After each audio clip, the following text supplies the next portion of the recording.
Donc ici, on a un cylindre Athena qui a été modifié par Dino et tout, et modifié au niveau ici des joints toriques. Voilà.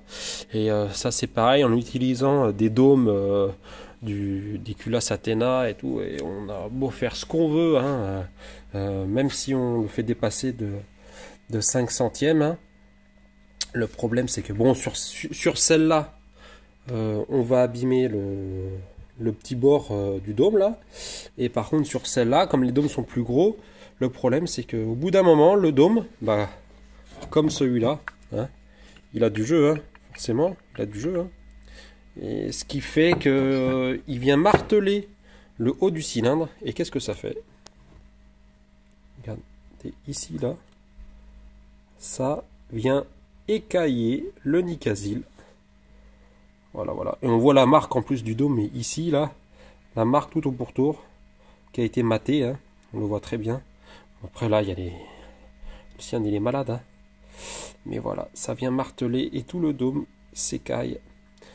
Et après, forcément, on a des prises d'air, on a du liquide de refroidissement qui passe. On le voit pas forcément, hein, si on ne contrôle pas régulièrement son liquide, si on ne regarde pas s'il y a de la pression dans le liquide de refroidissement, si ça ne fait pas des bulles dans le bocal, ça fait pas des bulles, on voit pas. Mais voilà, ça vient là. On a beau tout faire, hein, ça vient marteler, ça vient tasser la matière, et le Nicasil se barre. Donc ici, ça va pas être le cas, parce que le dôme, le petit bord tombé est tellement fin, que en fait c'est ça qui va se mater. C'est ça qui va se mater. Voilà. Le petit bord ici, il va venir se mater. On voit pas bien, hein. Voilà.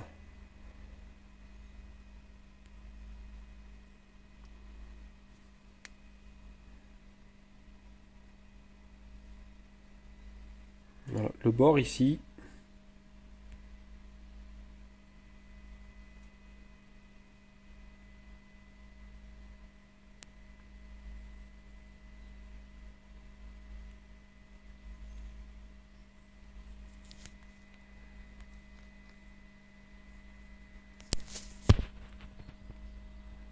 va venir se tasser, se mater. Allez, la mise au point là.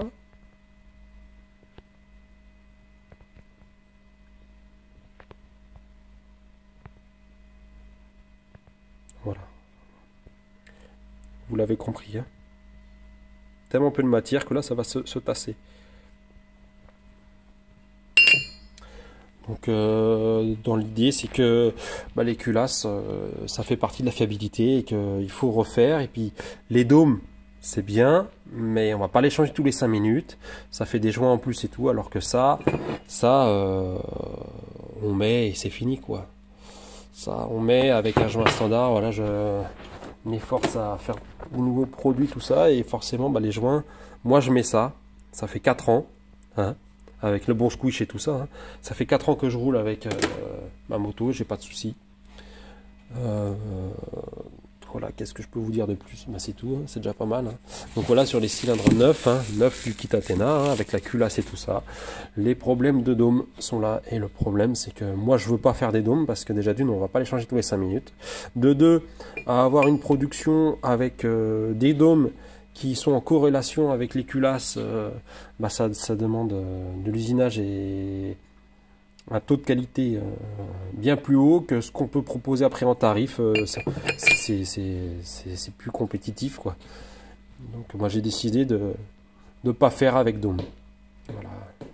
Alors peut-être j'ai une solution pour éviter de faire des dômes, mais peut-être des dômes mais pris sur les goujons et tout ça, enfin faire des gros dômes énormes qui font comme une culasse avec un capot par dessus pour les chambres d'eau. Mais bon là c'est pareil, sur un bicylindre c'est un peu compliqué. Donc je vais voir ça. Je vais voir étudier le petit souci, mais toujours l'objectif c'est de faire des culasses adaptables sur les cylindres de Banshee et sur les cylindres RDLC. Voilà. Bon, effectivement, sur les cylindres RDLC, j'ai pas trop de demandes pour les culasses parce que les gens utilisent des culasses d'origine. Mais c'est vrai qu'avec une culasse comme ça et des bons dômes, hein, ça marche plutôt bien. Voilà. Donc celle-là, c'est ma dernière culasse. Je vais sans doute pas la vendre. Je vais sans doute faire cadeau à quelqu'un qui contribue pas mal aussi au groupe, quoi. Hein. Voilà. Allez, merci. Au revoir. C'était Anthony de chez AEB. Ciao.